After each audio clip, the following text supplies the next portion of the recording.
YouTube, you already know I'm back at it again. It's your boy, you already know. No introduction needed. Black Prince the Barber in the house. Look, I got my boy Dion sitting in the chair, you know what I'm saying? He go by the alias Ace, you know what I'm saying? So you already know he want that high taper. But this time I'm gonna kinda like put a little twist on it, you know. It's not gonna be as high, but you know what I'm saying, it's gonna be something that fit him. So I just told him sit back, relax, and enjoy the ride. So let's get it.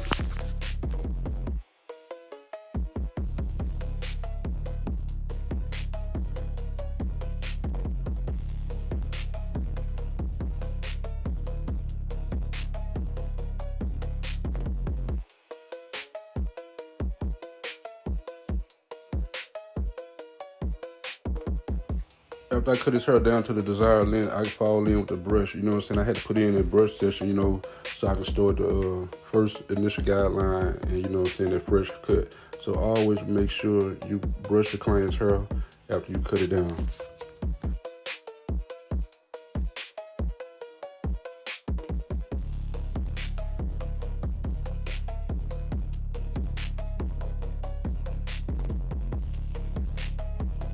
Okay, guys, I'm gonna start out with the first initial guideline from the temple peak point to directly to the top of the ear. So remember to, and by the way, he do not like C cups. I just want to remind you of that.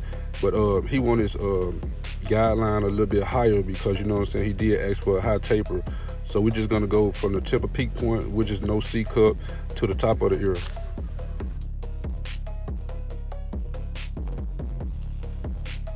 Having the blade completely open on my stylecraft instincts, I go up a half an inch, you know what I'm saying, just a little bit over the first initial guideline. But as you notice, I'm just gonna be doing a little adjustment play in that little area because, you know what I'm saying, I wanna separate that first initial guideline from that second initial guideline. So what I'm gonna do, I'm just gonna barely just close my clippers one notch at a time until I start to fade that line out.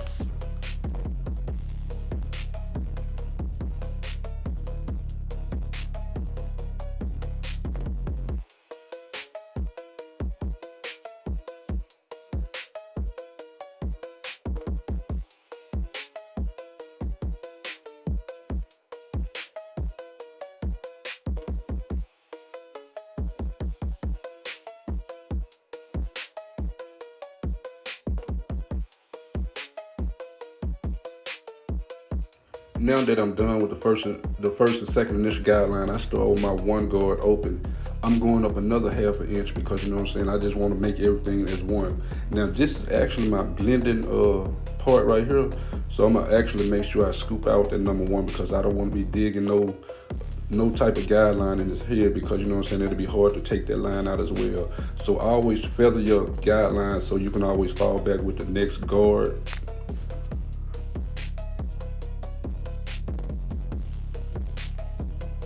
Still have my one guard on but closed. The only thing I'm doing right now is just actually feathering out that line so I can proceed to the next step. But always remember to always brush your client's hair before you you know what I'm saying, you put the clippers back in so you can already see where your blend is going. But as you can see that this blend is coming out slowly but surely.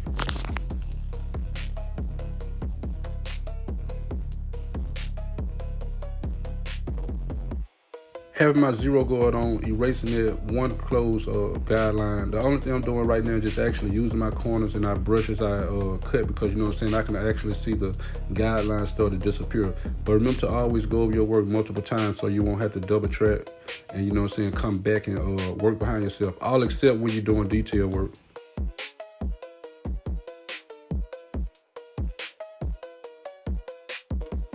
And guys, I just want to remind you, if you are working in a tight area, man, make sure you actually use the corners of your clipper blades because that right there will get the line out or, you know what I'm saying, the fade blended real good.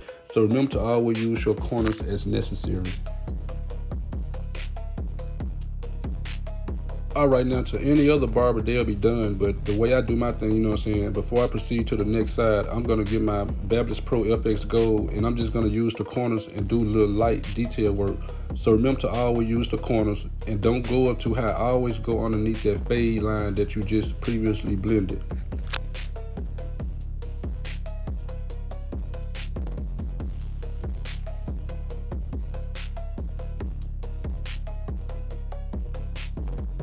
Okay, guys, I cut his hair down to a number 1.5. So what I'm doing right now, I put the true number 1 on, and I go underneath that 1.5, and I just just smooth that out so I can have my transition taking place.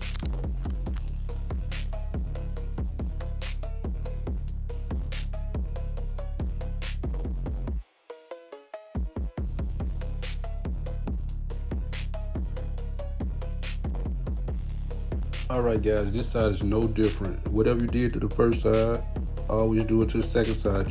What I'm actually trying to tell you, just match each side up, and just challenge yourself and make one side better than the other side, even though both sides are gonna turn out the same.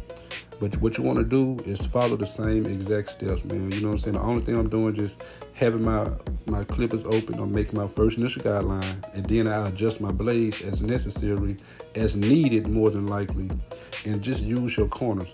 And then after that right there, you always going to fall back with the next following step, smoothing down the hair so you can already see where you're going to take your blend. And so what I did, I smoothed down the hair with the one guard open, and then I turned it around, still having it open, to make my second initial guideline. And then I play with the level to lighten that area up, and then I just fall back with the zero guard closed. And remember to always use your corners when necessary, because necessary is a must. So that's the first rule of thumb, man. Always use your corners. And then when you come back to do a little light detail work, just remember to always use your corners. I like to do detail work with my Babyless FX Gold because I feel that they do what I want them to do. But on this side, I particularly came back with my Stylecraft because my gold clippers, they was running a little low. And so I actually, just follow the steps and you will maintain.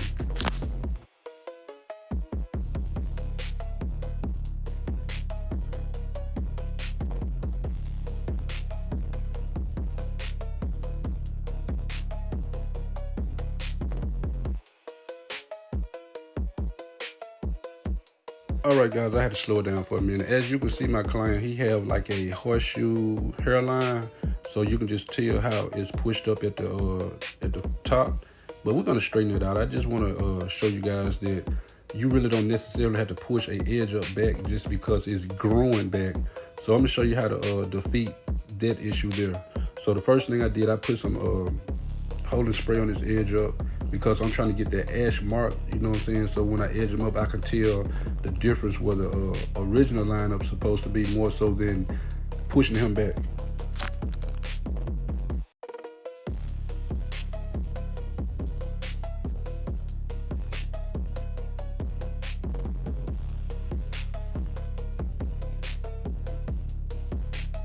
This side is a bit difficult because he's light right there, so that's why I was trying to tell you guys. So remember to always think about this right here. When you edging up a client that's receding, always think about an invisible line.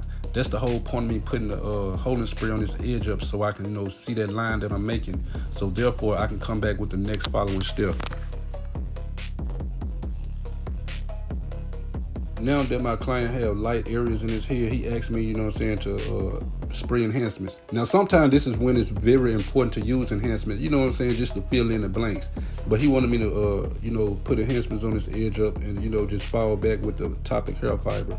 Because the topic hair fiber, don't spray too much, but just spray enough so it won't look fake. You know what I'm saying? So I'm just gonna follow up with the topic hair fiber behind the enhancements, because the enhancements itself leave a dry residue. So you want to make that look as natural as possible.